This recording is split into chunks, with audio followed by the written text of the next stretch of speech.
The ground shook hard enough to knock toys off shelves. Liam grabbed Scrapper before the honey badger could slide off the bed, pulling the compact animal against his chest. Outside the small quarters, sirens wailed across Haven 7 colony. His mother burst through the door, hair wild and eyes wide. Predator Legion ships just dropped out of hyperspace. We have maybe 20 minutes before they're in firing range. Anna grabbed a supply bag and started shoving clothes inside. Pack your things, sweetheart. Only what you can carry. Liam nodded and reached for his backpack. Scrapper squirmed in his arms, growling low. The honey badger knew something was wrong. Animals always knew first. "Can Scrapper come?" Liam asked quietly. His mother paused, then touched his cheek. "Of course, he's family." The corridor outside filled with refugees from a dozen species. Tall reptilian creche hissed instructions to their young. Four-armed pentax carried belongings in each limb. Floating gas screechers called wisps drifted overhead, their color shifting to panicked oranges and reds. Everyone moved toward the central bunker. Liam held Scrapper close and followed his mother into the stream of bodies. The honey badger's claws dug into his shirt, not enough to hurt, just enough to hold on. They had been together for 3 years now, ever since Liam found him as a kit in the cargo bay. The crew wanted to space the animal, said Earth creatures were dangerous. Liam begged his mother until she said yes. Best decision he ever made. Commander Routh stood at the bunker entrance, his scaled face grim. The creche military leader waved groups through with sharp gestures. "Quickly, quickly, Pentax families to Section 3, Wisps to Section 5, humans." He paused, glancing at the clipboard held by an assistant. "Humans to Section 7. "Section 7 is closest to the outer wall," Anna said sharply. "If shields fail." "If shields fail, we lose outer sections first," Routh interrupted. "Your species numbers 23 individuals. Pentax number over 200. Creche number 300. We place highest populations in safest zones. Simple mathematics." "That's not fair." "Fair is a luxury, human. Move along." Anna's jaw tightened, but she took Liam's hand and pulled him toward Section 7. Other human families followed, faces tight with fear and anger. Dr. Yenna, an insectoid scientist with compound eyes and delicate antennae, scurried alongside them. "I requested placement with your group," she chittered to Anna. "Your species fascinates me, particularly the bond between young Liam and his creature." "Now's not really the time for research," Anna muttered. "On the contrary, crisis reveals truth." Dr. Yenna's antennae twitched toward Liam. "The child shows remarkable calm." Liam wasn't calm. His heart hammered against his ribs, but panicking wouldn't help anyone, and Scrapper could feel his emotions. The honey badger needed him steady. Section 7 was smaller than the others, with thin walls and fewer supply crates. The humans spread out, families claiming corners while single adults formed small groups. Liam sat against the wall with Scrapper in his lap, stroking the animal's coarse fur. The honey badger's breathing matched his own, slow and controlled. The first explosion came 10 minutes later. The bunker lurched, lights flickered, someone screamed. Liam's mother ran to a wall panel and started checking systems while other adults tried to calm children. Through the thin walls, they heard more explosions, closer each time. "Shields are failing in sectors 1 through 4, Anna called out. "They're hitting us with everything." Dr. Yenna moved to a security monitor and activated the external feeds. Everyone crowded around to watch. Predator Legion warships hung in orbit like dark daggers, launching missile after missile at the colony. The shields flared bright with each impact, but the light grew dimmer with every strike. "How long?" someone asked. "Hours, maybe less." Anna's voice was hollow. On the monitors, Predator dropships began launching from the warships. Hundreds of them, small and fast, racing toward the surface. The Predator Legion didn't just want to destroy Haven 7. They wanted to hunt.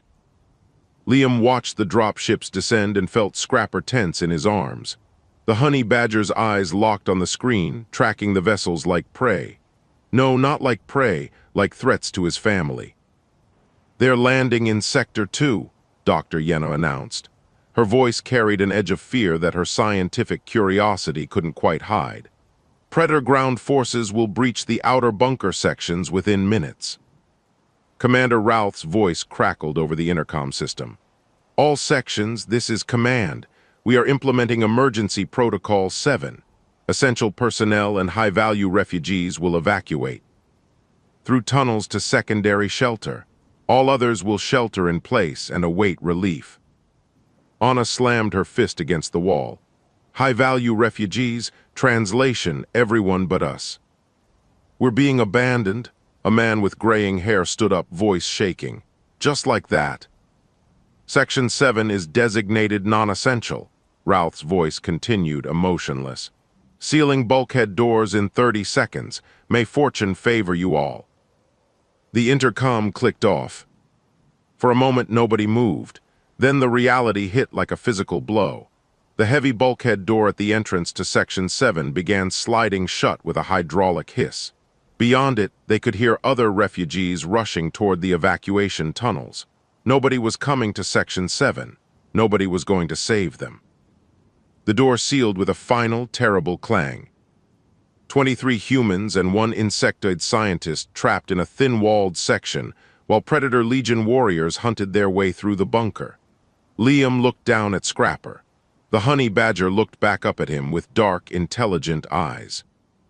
"It's okay, buddy," Liam whispered. "We'll be okay." But he wasn't sure he believed it. Anna worked at the power junction box with steady hands despite the sweat on her forehead.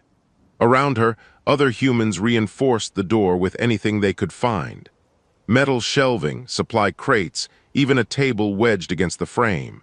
It wouldn't stop Predator warriors, but it might slow them down. Might. Liam sat in the corner with Scrapper curled in his lap. The honey badger's muscles were tense, ready. Dr. Yenna stood beside them, her compound eyes fixed on a portable security monitor she had pulled from her research bag. "They are in Sector 4 now," the scientist reported. Her antennae drooped with each word. "Moving fast, very fast." On the tiny screen, Predator warriors moved through corridors in groups of 5. They were bigger than any species in the bunker, covered in dark armor that made them look like moving shadows. Each carried weapons that crackled with energy. Liam watched them kill a Pentax family without breaking stride, 4 arms flailing, then still. His stomach twisted, but he kept watching. He needed to see, needed to understand how they moved. "Don't look at that, sweetheart," his mother called from across the room. "I need to know what's coming," Liam said quietly. Dr. Yenna's antennae perked up. "The child is correct. Information is. Survival. He's 9 years old. Age is irrelevant in crisis." The scientist tilted her head, studying Liam with those multifaceted eyes. "He processes threat assessment with unusual clarity. Fascinating." Scrapper growled low, still watching the screen. Liam stroked the honey badger's back, feeling the powerful muscles beneath the fur. Scrapper wasn't big, maybe 20 pounds, but he was pure combat efficiency. No animal on Earth fought like a honey badger. They attacked lions, took on hyenas, never backed down from anything. "They're in Sector 5, Dr. Yenna announced. The room went quiet. Sector 5 was right next to them. Through the walls, they could hear screaming now, weapons fire, the sound of bodies hitting floors. A woman clutched her daughter tight. "We need to hide, make ourselves small." "There's nowhere to hide," the gray-haired man said. His name was Robert, and his hands shook as he held a piece of metal pipe like a weapon. "We make a stand or we die like animals." "We die either way." Another woman, younger, pressed against the far wall. "Did you see what they did to the Pentax? We're nothing to them, just meat." Liam kept stroking Scrapper's fur in long, steady movements. The honey badger's breathing had slowed, matching his own again. In the past 3 years, they had developed something beyond a pet relationship. Scrapper understood him, trusted him, would do anything for him. And Liam would do anything for Scrapper. "Anna, the power relay in Panel 7 is completely fried," another engineer called out. "I can't restore it." "Keep trying, we need lights at minimum." His mother's voice stayed level, but Liam could hear the fear underneath. She was terrified, they all were. Except him. Not because he wasn't scared. He was. His hands wanted to shake, his heart wanted to race, his brain wanted to scream. But Scrapper needed him calm. The honey badger fed off his emotions. If Liam panicked, Scrapper would panic. And a panicked honey badger was dangerous to everyone. So Liam breathed slow, stayed steady, watched the monitor. The predators had finished with Sector 5. 3 minutes from entry to silence. Now they stood outside the sealed bulkhead to Section 7, examining the door. Their leader, taller than the others with red markings on his armor, placed one clawed hand against the metal. "They are outside," Dr. Yenna whispered. Everyone heard it then, the low hum. Of cutting tools, the predators were coming through. Robert gripped his pipe harder. "Everyone who can fight, get ready. Everyone else get to the back corner." Families with children moved to the rear. Single adults and those with makeshift weapons formed a pathetic line near the door. Maybe 15 people total, against 5 predator warriors who had just slaughtered their way through 300 refugees. Honor abandoned the power panel and ran to Liam. "Baby, you need to go to the back. Take Scrapper and hide behind the supply crates." No, Liam didn't move. "This isn't a discussion." "Mom," he looked up at her with calm eyes. "Hiding won't work, you know it won't." "Then what are we supposed to do?" She grabbed his shoulders, voice breaking. "You're 9, I can't let you." The bulkhead door began to glow red. The cutting tools were working fast. Scrapper stood up in Liam's lap, facing the door. Every muscle in the honey badger's compact body coiled tight. A low rumble started in his throat, building to a snarl that sounded too big for his size. "Your creature is agitated," Dr. Yenna observed, backing away slightly. Liam stood up, letting Scrapper jump to the floor. The honey badger took position between him and the door, hackles raised. Robert and the others with weapons shifted nervously. They had seen Earth animals on educational feeds, cute pets, harmless companions. Scrapper didn't look harmless right now. "Anna, get everyone to the back corner," Liam said quietly. "When that door opens, you need to be as far from it as possible." "What are you planning?" His mother's voice was sharp with panic. "I'm not planning anything." Liam knelt beside Scrapper, pressing his forehead against the honey badger's head. "He is." The door exploded inward with a blast of superheated metal. The barricade of crates and shelving scattered like toys. Smoke filled the room. Through it came the predator warriors, weapons raised, moving with the confidence of apex hunters entering a cage of prey. The lead predator's eyes swept the room, counting targets, assessing threat levels. His gaze passed over the humans with dismissal, weak, scared, unarmed. Then he saw the small, furry creature standing 10 feet away, snarling at him. The predator actually laughed, a harsh, barking sound. Liam wrapped his arms around Scrapper one more time, not restraining him, just connecting, sharing calm, sharing strength. "Time to be brave, buddy," he whispered into the honey badger's ear. Then he let go, and Scrapper launched forward like a missile of fur and fury. The lead predator didn't have time to stop laughing before Scrapper hit him. 20 pounds of muscle and claws and teeth slammed into the warrior's throat with precision that came from millions of years of evolution. Honey badgers didn't hunt for sport. They hunted to kill. Fast, efficient, brutal. The predator's laugh turned into a gurgle as Scrapper's teeth found the gap between helmet and chest armor. Blood sprayed. The warrior stumbled backward, trying to grab the small creature tearing into his neck. His clawed hands closed on fur and flesh, but Scrapper didn't even flinch. Honey badgers had thick, loose skin that absorbed attacks. The predator might as well have been grabbing smoke. The other 4 warriors stood frozen for exactly 2 seconds. 2 seconds of trying to process what they were seeing. Prey didn't attack. Prey ran. Prey cowered. This small Earth creature was doing none of those things. Those 2 seconds cost them everything. Liam moved to the left, staying low. Robert, third one from the door, he's distracted. Hit him now. Robert swung his pipe without thinking, catching the distracted predator across the back of his knee joint. The warrior stumbled. Another human, a woman named Patricia, threw a heavy wrench that struck his helmet. Not enough to hurt him, just enough to make him turn his back on Scrapper. Mistake. The honey badger released the first predator's throat and launched at the third warrior. This time he went for the back of the knees, tearing through the softer armor joints. The predator roared and fell forward. Scrapper was already gone, moving toward the fourth target. They focus on the biggest threat, Liam shouted. Stay on the sides, don't stand in front of them. The humans scattered like water around rocks, forcing the predators to split their attention. The warriors were trained to hunt prey that ran away. They didn't know how to fight prey that darted in from angles, that refused to group up, that treated them like the prey. The second warrior finally started shooting. Energy bolts burned through the air. One hit Patricia in the shoulder, spinning her around. Another hit the wall, melting metal. A third hit the warrior with the torn knees, killing him instantly. Scrapper darted between legs and around. Corners too fast and too low for the weapons to track. Every few seconds he struck. A torn ankle tendon here, shredded armor joints there. The honey badger didn't try to kill every target. He disabled them, made them slow, made them vulnerable. Made them prey. Dr. Yenna watched from behind a supply crate, her scientist brain recording every detail even as her survival instincts screamed to run. The child and his creature moved like one organism.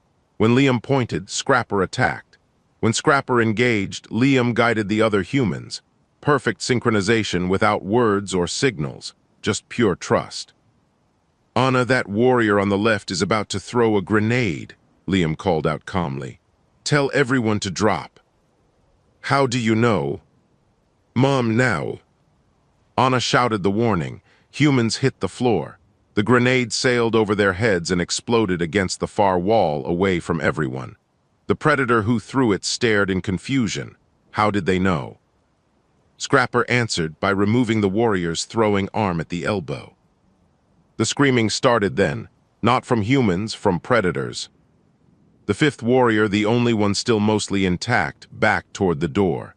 His weapon swept left and right, looking for a target, but Scrapper was everywhere and nowhere. Behind a crate, under a table, circling through shadows.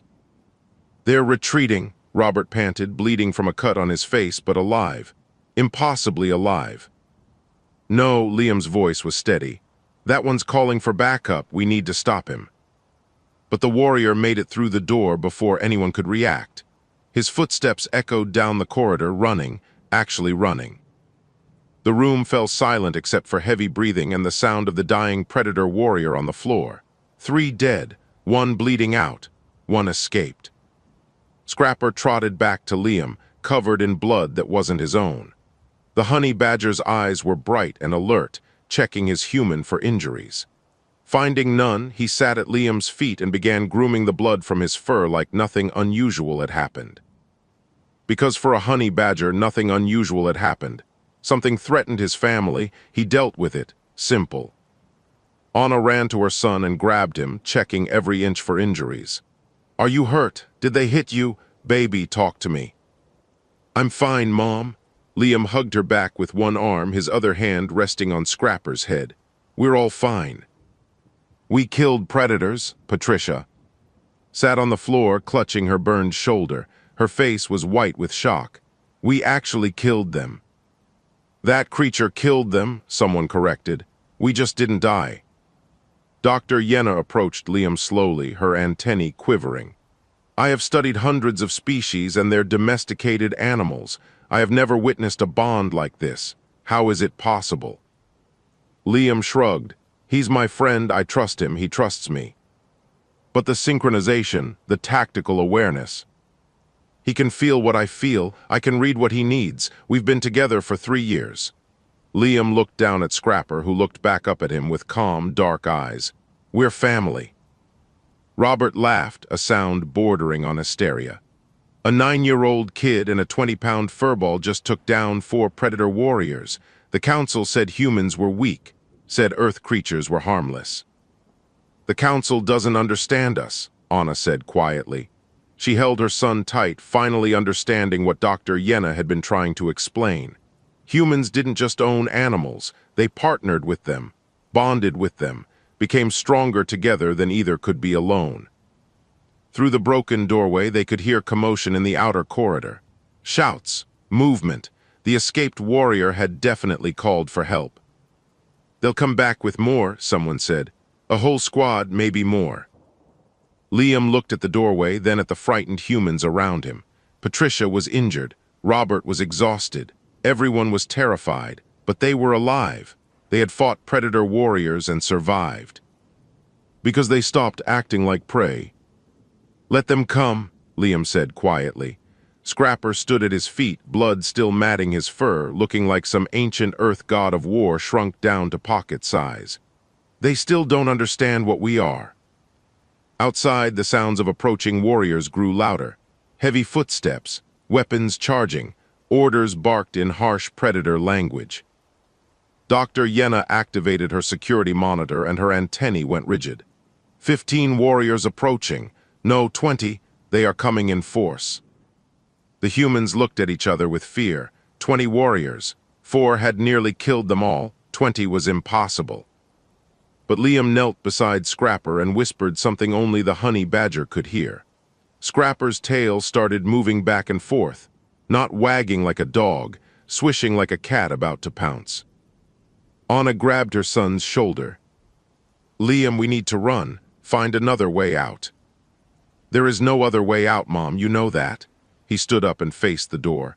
"So we don't run, we make them sorry they came." The first predator warrior appeared in the doorway, then another, then 5 more. Their weapons were drawn, their armor was fresh, and their eyes were hungry for revenge.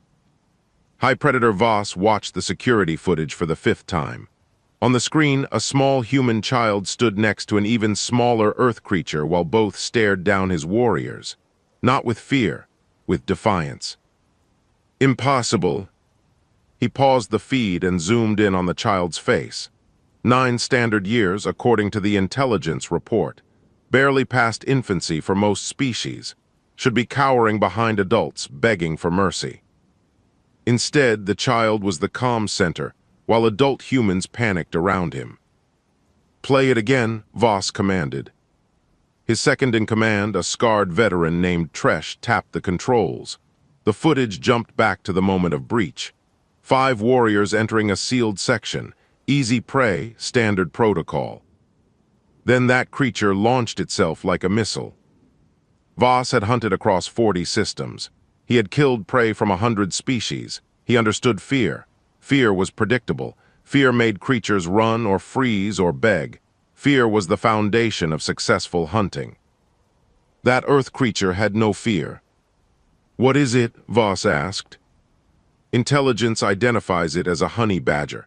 Native to Earth, small omnivore, negligible threat assessment. Tresh pulled up a file. Average weight 9 kilograms, no natural weapons beyond standard claws and teeth, listed as domesticated companion animal. On screen, the honey badger tore out a warrior's throat in 3 seconds. "That does not look negligible." "No, High Predator, it does not." Voss replayed the sequence again. The creature didn't hesitate, didn't test defenses, just attacked with absolute commitment to violence. And when the other warriors tried to respond, the humans supported the creature. Not in a coordinated military way, in something more instinctive, more natural.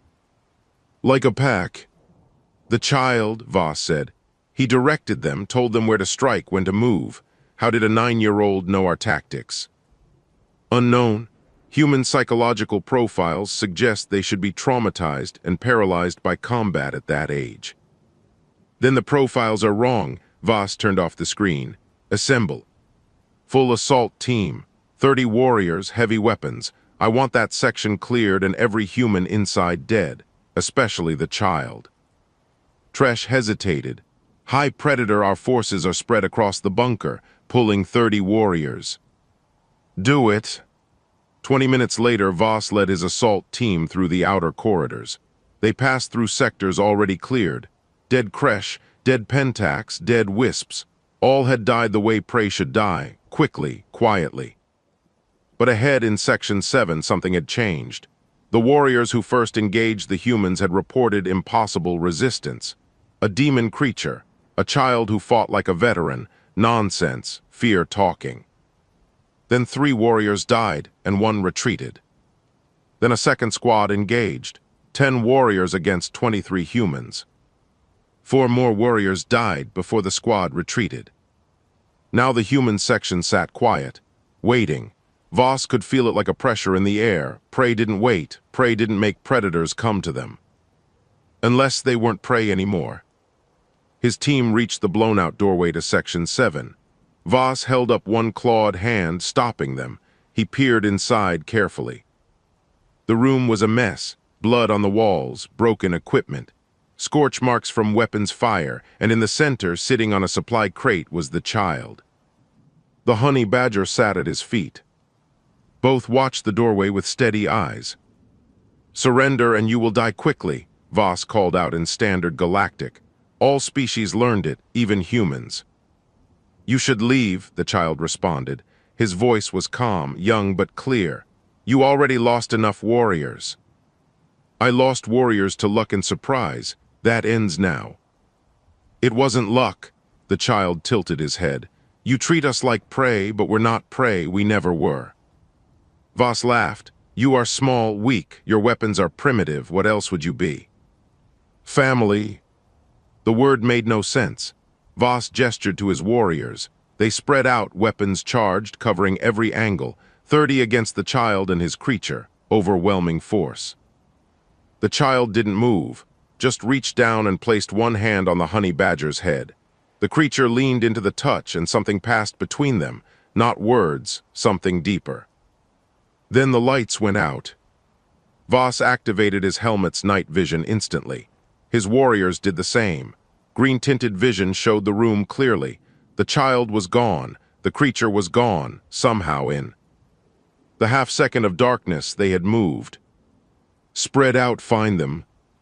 His warriors advanced in formation. Professional, trained. 3 entered the room while others covered from the doorway, standard tactics.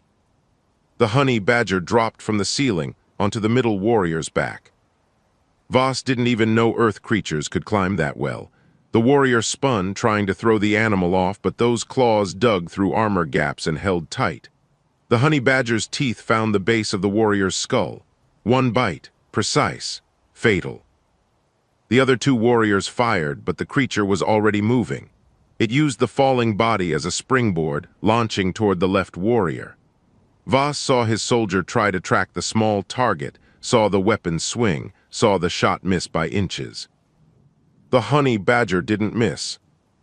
"All units suppressing fire, saturate the area." 20 warriors opened fire into the room. Energy bolts filled the space with deadly light. Nothing could survive that, nothing. But when the firing stopped, there was no body, no blood. The honey badger had vanished again. "Impossible," Tresh muttered beside Voss. Then the child's voice came from the darkness. "You still don't get it. Scrapper isn't just an animal. He's my friend. We know each other, trust each other. You can't beat that with weapons." "We can beat it with numbers," Voss roared. "Forward, all units." The warriors poured into the room. Overwhelming force meeting empty space. They spread out in all directions, checking every corner, every shadow, every... The honey badger hit 3 of them in 10 seconds. Darting from beneath equipment, striking joints and throats, disappearing before anyone could respond. The warriors bunched together for protection, exactly what they shouldn't do. And the other humans attacked from behind. They had been hiding in the walls, Voss realized, in the ventilation system, in the ceiling panels, waiting until his warriors were fully committed. Now they dropped down with improvised weapons, hitting distracted predators from unexpected angles. It was chaos, beautiful, terrible chaos. The honey badger moved through the confusion like death itself. Small, fast, fearless.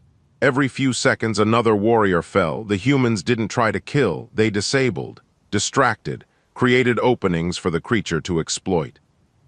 And through it all the child's voice called out directions. Calm, clear, guiding his family. Voss fired his weapon at a shadow that might have been the honey badger. The bolt missed. He fired again, missed again. The creature was everywhere and nowhere, moving with absolute confidence in its own ability to survive. Because it had something the predators didn't. It had someone who would die before letting it face danger alone. "Retreat," Voss commanded. His pride choked on the word, but survival demanded it. "All units withdraw." The warriors fell back through the doorway, dragging wounded with them. Voss counted heads as they passed. 30 warriors went in. 18 came out. In the room behind them, the lights came back on. The child sat on his supply crate again, honey badger at his feet, both covered in blood, both breathing steady, both watching the predators retreat with calm, knowing eyes. Voss stared at them through the doorway, at the 9-year-old child who just beat him, at the 20-pound creature that just killed or wounded 12 veteran warriors. "What are you?" Voss whispered. The child smiled, not cruel, not mocking, just sad. "We're what happens when you underestimate someone just because they're different." Then he reached down and hugged his honey badger close. The creature pressed against him, accepting the comfort and giving it back in equal measure. Voss turned and walked away. Behind him he heard the humans celebrating, crying, laughing, the sounds of prey who discovered they were never prey at all. Just family protecting family. And there was nothing in the galaxy more dangerous than that. The word spread through predator ranks like poison. A human child, a small earth creature, 12 warriors dead, more wounded, and High Predator Voss himself had retreated. Retreated? Predators didn't retreat from prey. It violated everything they believed about the natural order. Strong hunted weak, large hunted small, predator hunted prey. But what happened when prey stopped acting like prey? In Section 3, a squad of predators heard the story and laughed. Impossible. Voss must have made a mistake. They volunteered to finish what he started. 2 came back. In Sector 6, another squad decided to prove their worth. They brought heavy weapons, explosive charges, enough firepower to level the entire human section. 3 survived, barely. Commander Routh watched it all from his secured command center. His scaled face showed no emotion but his hands. Gripped the armrests of his command chair hard enough to leave marks.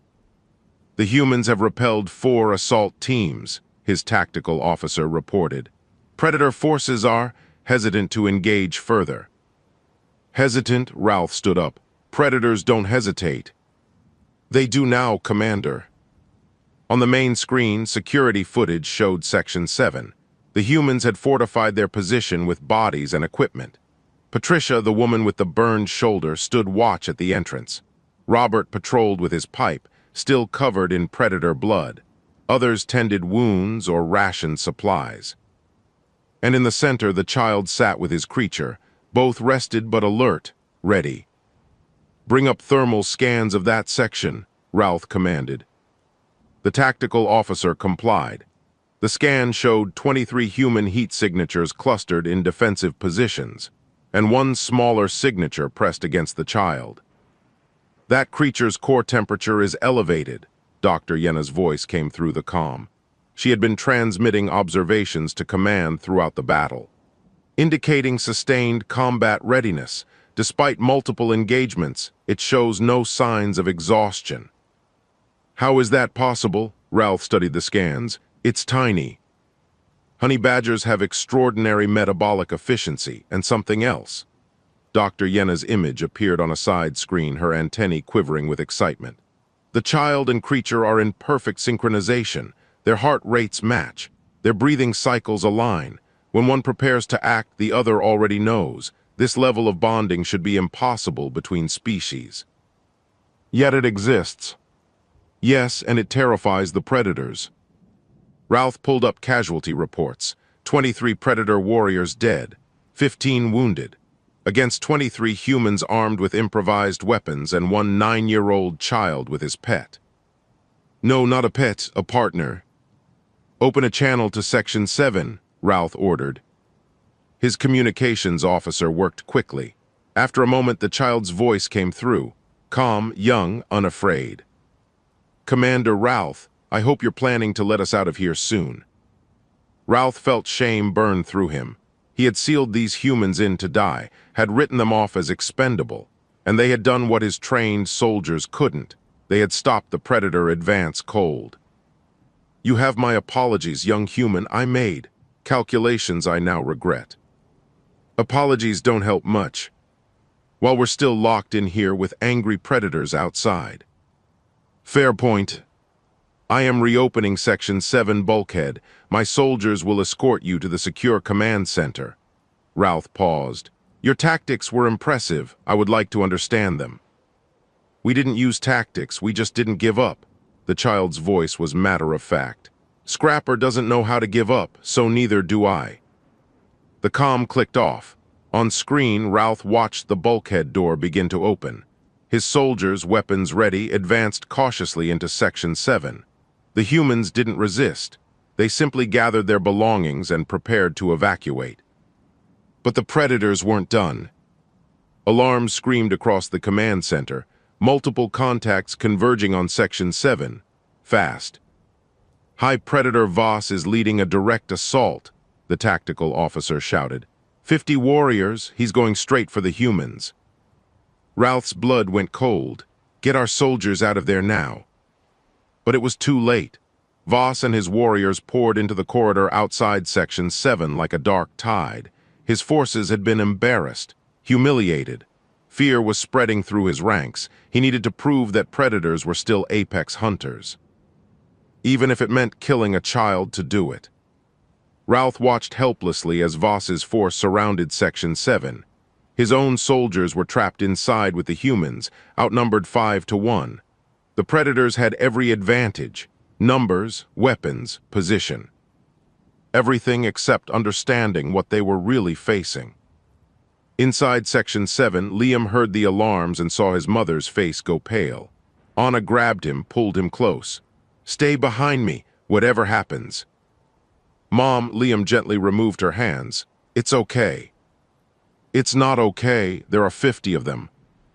"I know." Liam looked down at Scrapper. The honey badger looked back up at him. 3 years together, 3 years of trust, 3 years of knowing each other better than they knew themselves. "We can't win this," Robert said quietly. "Not this time." "Probably not." Liam knelt beside Scrapper and wrapped his arms around the honey badger one more time. Not restraining, just sharing this moment, this connection, this absolute certainty that neither would abandon the other. The honey badger pressed against him, muscles coiled but breath steady. "I love you, buddy," Liam whispered.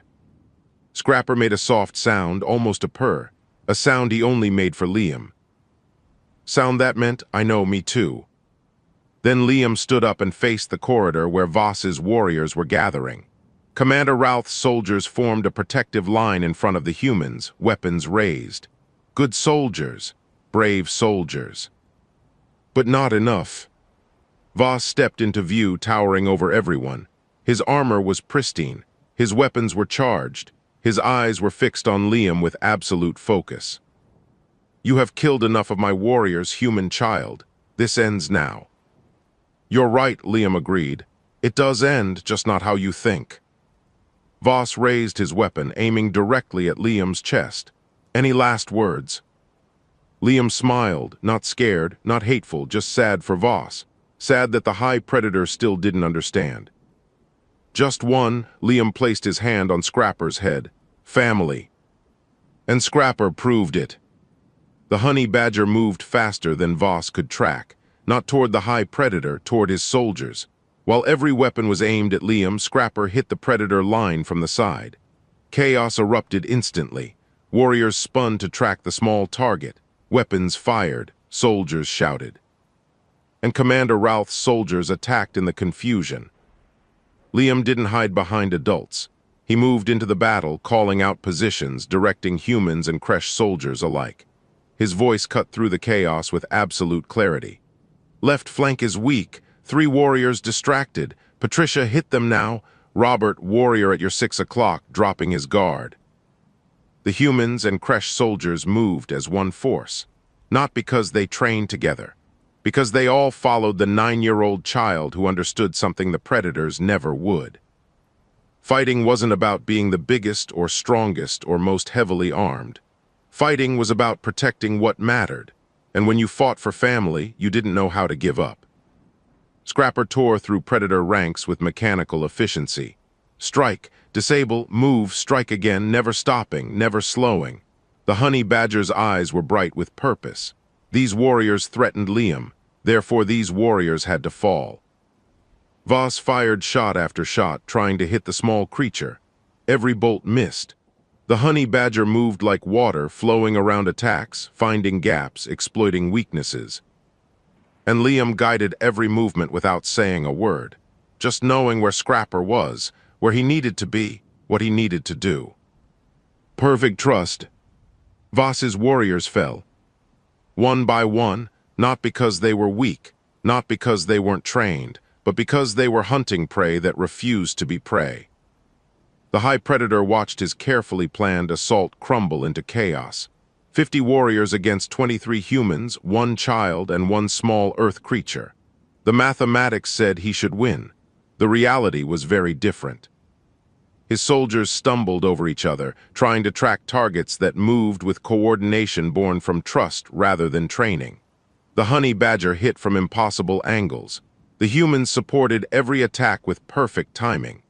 The Kresh soldiers fought with renewed confidence. And the child stood in the center of it all, orchestrating everything with calm words and steady eyes. Warrior at the back is reloading, Scrapper now. The honey badger was already moving before Liam finished speaking. The warrior barely had time to scream before going down. Voss finally understood the truth. This wasn't about weapons or armor or numbers. This was about something his species had forgotten in their rise to power. Connection. These humans didn't fight as individuals forced together by circumstance. They fought as family who chose to protect each other. The difference was everything. Fall back, Voss commanded. The word tasted like ashes. All units retreat to the ships. His remaining warriors didn't need to be told twice. They fled, actually fled, predators running from prey. The story would spread across the galaxy. Voss's career was over. His reputation was destroyed. But at least he would survive. The predator forces withdrew from Haven 7 in disorder, leaving behind their dead and wounded. Commander Routh stood in the corridor watching them go, his tactical mind trying to process what he had witnessed. Casualties? He asked quietly. From the human section, 2 wounded, both recovering. From our forces, 3 dead, 6 wounded. His tactical officer stared at the reports. The predators lost 32 confirmed dead, 17 wounded badly enough to require evacuation. Impossible numbers, except they weren't impossible, they were real. Liam knelt beside Scrapper in the corridor, checking his friend for injuries. The honey badger had a few cuts, nothing serious. His fur was matted with blood, most of it not his own. But his eyes were bright and alert, looking up at Liam with complete trust. Good boy, Liam whispered, hugging the honey badger close. You're such a good boy. Scrapper pressed against him, finally allowing himself to rest now that the danger had passed. His breathing slowed. His muscles relaxed, safe, home with Liam. Anna pulled them both into her arms, tears streaming down her face. You could have died, you both could have died. But we didn't, Liam looked up at his mother, because Scrapper's my family, and family doesn't give up on family. Dr. Yenna approached slowly, her antennae drooping with exhaustion. I have recorded everything. The Galactic Council must see this, must understand what human-animal partnerships truly mean. What do they mean? Commander Routh asked. He approached the small group, his scaled face showing respect for the first time. I have commanded soldiers for 20 cycles, trained warriors with decades of experience.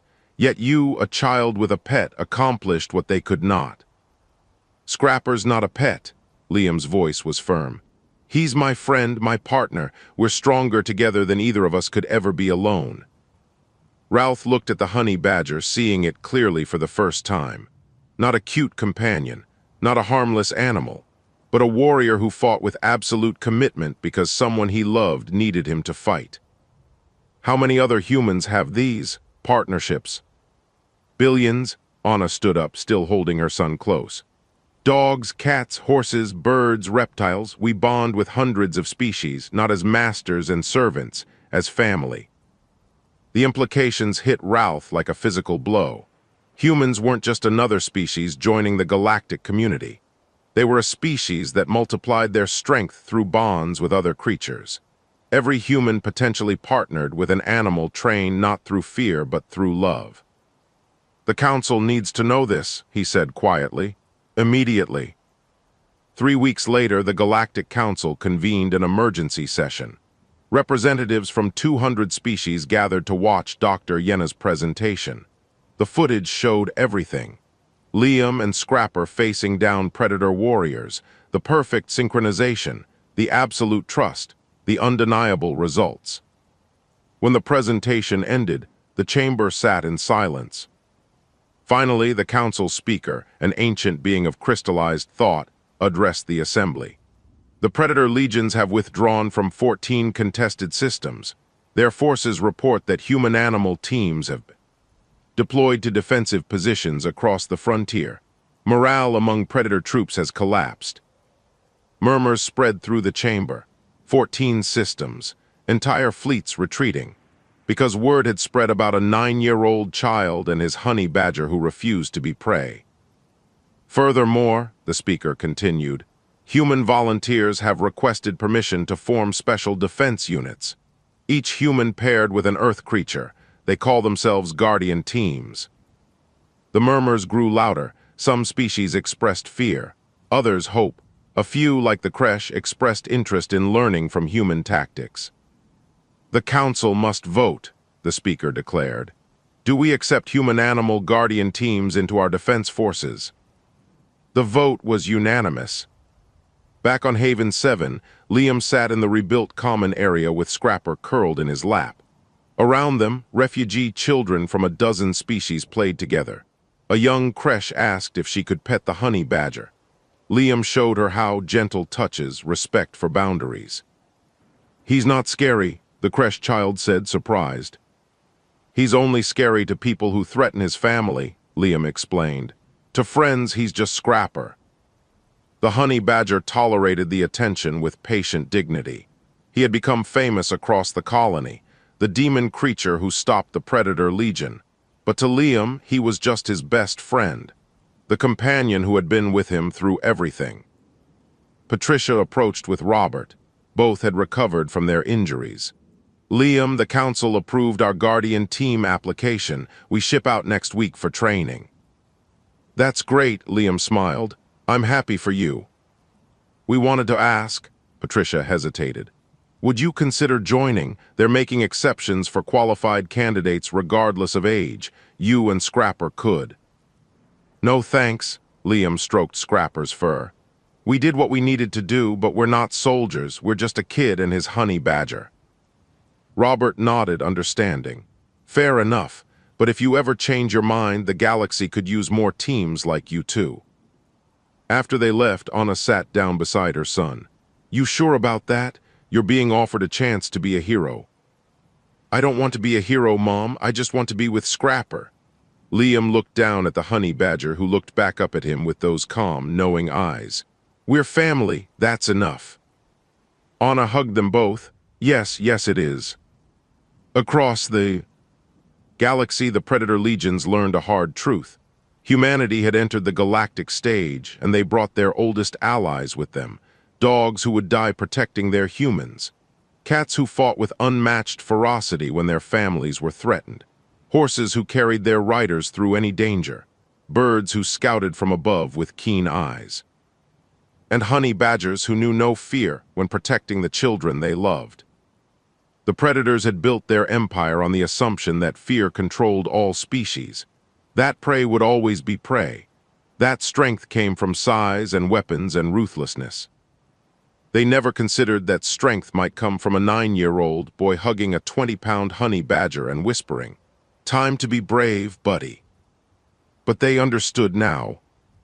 The entire galaxy understood.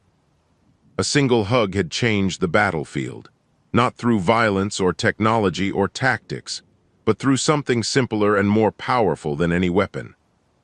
Trust, love, family, the things that made humans and their animal companions stronger together than anything the universe could throw against them.